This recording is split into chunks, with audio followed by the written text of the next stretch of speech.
Bueno, buenos días a todos. Mi nombre es Carolina. Yo soy del noveno semestre de la Universidad Privada França Maio y hoy nos toca hablar un poco sobre lo que corresponde al tema de trauma abdominal, lavado peritoneal diagnóstico, FAST, tomografía computadorizada e intubación de secuencia rápida. Son temas que corresponden a la asignatura de urgencia y emergencia 2, ¿no?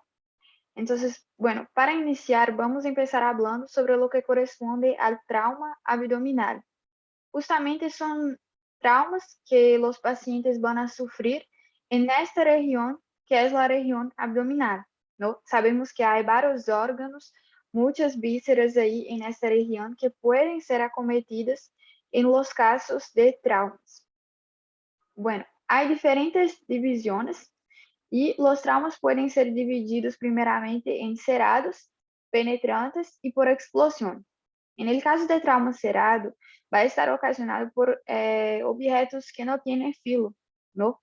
Entonces, el trauma cerrado no tiene una pérdida de la continuidad de la piel y puede estar ocasionado ahí, por ejemplo, cuando se choca un auto en otro, ¿no? Y algún objeto va a ejercer una presión y por medio de esta presión puede ocurrir una compresión o una lesión por aplastamiento, ¿no? De los órganos de la cavidad abdominal. Esta compresión puede hacer con que ocurra una hemorragia secundaria, así como también puede hacer con que ocurra contaminaciones debido a la salida de materiales de las vísceras, ¿no? Del contenido de las vísceras y puede ocasionar, por ejemplo, una peritonitis. En relación a la frecuencia de ocurrencia, en lo que corresponde a los órganos abdominales, la mayor frecuencia de afectación ahí en el caso del trauma cerrado es del bazo, luego después del hígado y el intestino delgado. Los traumas penetrantes, por su vez, son ocasionados por objetos que tienen filo, por ejemplo, ¿no? Y tiene la característica de presentar una pérdida de continuidad de la piel. La piel va a sufrir una herida, ¿no? Y vamos a tener ahí lo que corresponde a la formación de una herida en alguna región de la cavidad abdominal. Puede ser por arma blanca o puede ser por arma de fuego. En el caso de arma blanca, los órganos más afectados, ¿no? El más afectado va a ser el hígado, después el intestino delgado, diafragma y colon. En el caso de arma de fuego, ya va a ser el más afectado, lo que corresponde al intestino delgado, después del colon, hígado y estructuras viscerales abdominales, otras más que hay en la cavidad abdominal. En el caso de traumas por explosión, puede ser que ocurran heridas por penetración de fragmentos de los propios explosivos, o puede ser que ocurra una lesión contusa, ¿no? Que no tenga herida, que no tenga pérdida de continuidad de la piel justamente por un golpe, por una presión o por una compresión. Bueno, el paciente que llega con el antecedente de sufrir un trauma puede ser manejado, puede ser atendido de diferentes formas, con diferentes opciones de visualización, de investigación de estos traumas. Hay algunas opciones que son el lavado peritoneal diagnóstico, el FAST y la tomografía computadorizada. El lavado peritoneal diagnóstico es un manejo más invasivo que se hace por medio de una incisión y con introducción luego después de un líquido. Este líquido después va a ser aspirado y se va a observar el contenido del líquido que fue aspirado, para que sepamos entonces un poco sobre lo que está pasando ahí en la cavidad abdominal.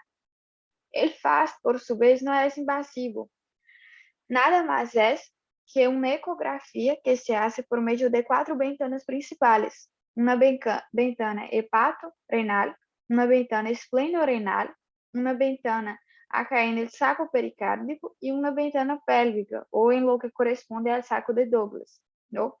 La tomografía, como se sabe, ya voy a hacer un paciente más hemodinámicamente estable, justamente porque tiene todo este proceso de llevar el paciente a un equipo, ¿no? Entonces ahí tenemos las ventajas, desventajas y las indicaciones de cada uno.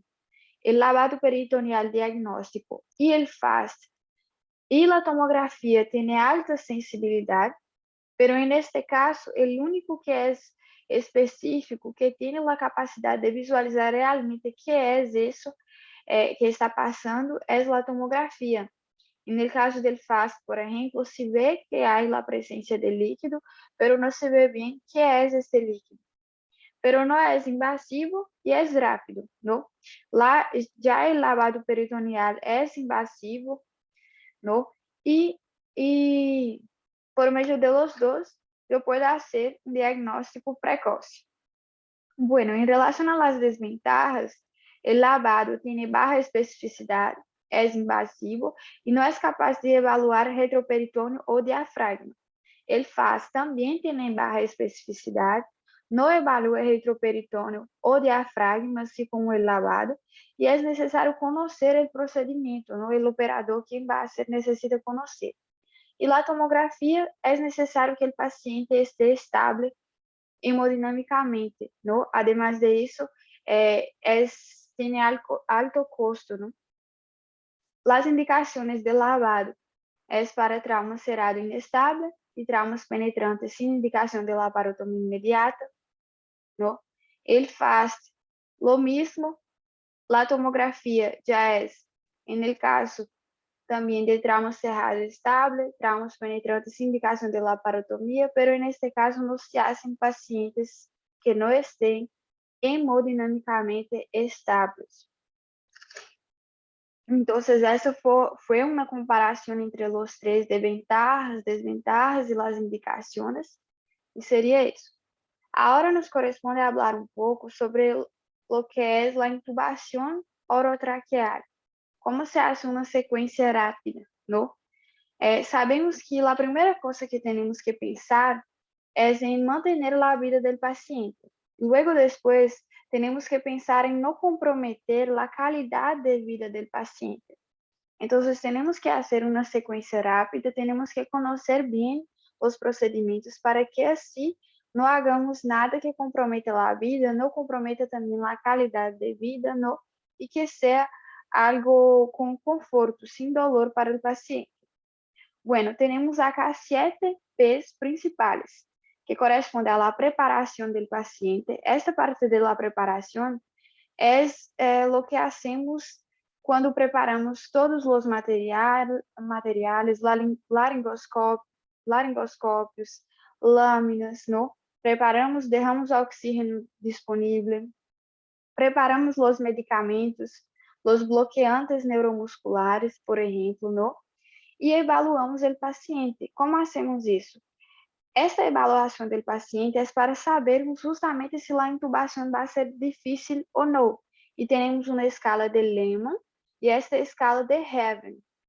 Na escala de Lehmann, vou evaluar várias características, como, por exemplo, características anatômicas, vou buscar uma lesão no trauma, vou buscar a distância entre os interincisivos, a distanciamento ioidea, o malha-empate, no que é a abertura de la boca, buscar señales de obstrucción y movilidad del cuello, si el paciente lo mueve bien o si tiene algún problema para, por ejemplo, elevar, extender el cuello.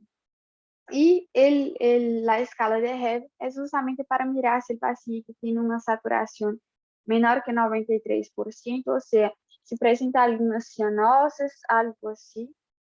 Si tiene, por exemplo, se está entre os extremos de la vida, se tem mais de 65 anos ou se tem menos de 8 anos, esses pacientes suportam menos o que corresponde à apneia. Vou mirar a anatomia, no? Se há presença de vômitos, sangue, fluidos, exsanguinação e o cuello, justamente se se mueve bem ou não, se há algum empecilho aí na movimentação do cuello. La preoxigenación es justamente una oferta de oxígeno antes de empezar con lo que corresponde a la intubación. La pré-droga es lo que hacemos antes de iniciar los procesos de inducción y paralisia, no antes de empezar con los bloqueantes neuromusculares, por ejemplo. Y la pré-droga corresponde a una reposición volémica que tengo que hacer en el paciente, por ejemplo, que tiene un choque hipovolémico. Luego después voy buscar drogas vasoactivas como a noradrenalina para auxiliar aí juntamente com a reposição volêmica. Tenho que fazer isso antes de empezar com o processo de manejo de las drogas, ¿no? De la intubación. Luego después voy a hacer la paralisia pós-inducción. Entonces voy a hacer primero la inducción y después la paralisia. Fármacos de la inducción, ketamina, midazolam, etomidato, propofol, va a depender del paciente. Hay contraindicaciones para algunos, ¿no? Entonces va a depender del paciente. E fármacos bloqueantes neuromusculares, temos aí succinilcolina ou rocurona. A succinilcolina tem algumas contraindicações em alguns casos, então, em estes casos, vou substituir por el rocurona. Aí temos o posicionamento, vou fazer uma manobra bimanual, que é antes de empezar com o passo do tubo. Vou fazer com que meu coelho se quede estendido e elevado. Esta manobra bimanual corresponde a uma mão pressionando lo que corresponde a la frente, ¿no? De la cabeza hacia abajo. E outra mão vou utilizar o índice e o pulgar para elevar o mentón. Y voy a empezar entonces con el paso del tubo. No, voy a empezar el paso del tubo con el laringoscopio, voy a visualizar toda la anatomía. Voy a empezar por el lado derecho, voy a ralar las estructuras para el lado izquierdo y voy siempre a hacer de abajo hacia arriba, ¿no? Luego, después de la introducción, voy a auscultar lo que corresponde a la porción gástrica, porque aí não puedo escuchar nada, porque se escucho é que o tubo está colocado de forma errônea, não deveria estar aí. E vou fazer a fijação por último, ¿no? Que corresponde a poner aí todo o que corresponde a esta fijação do tubo. E não puedo soltar o tubo mientras não fijo ele aí. E por último, el pós-tubo é justamente depois que fijé el tubo, puedo hacer en algunos casos el acompañamiento por medio justamente de un radio X, ¿no? Para mirar si está todo bien, si no hay ninguna lesión, si no pasa nada. Entonces, esto sería todo sobre lo que corresponde a estos temas de trauma abdominal, lavado peritoneal diagnóstico, faz tomografia e intubação orotraqueal, uma sequência rápida. Seria isso, muitas graças.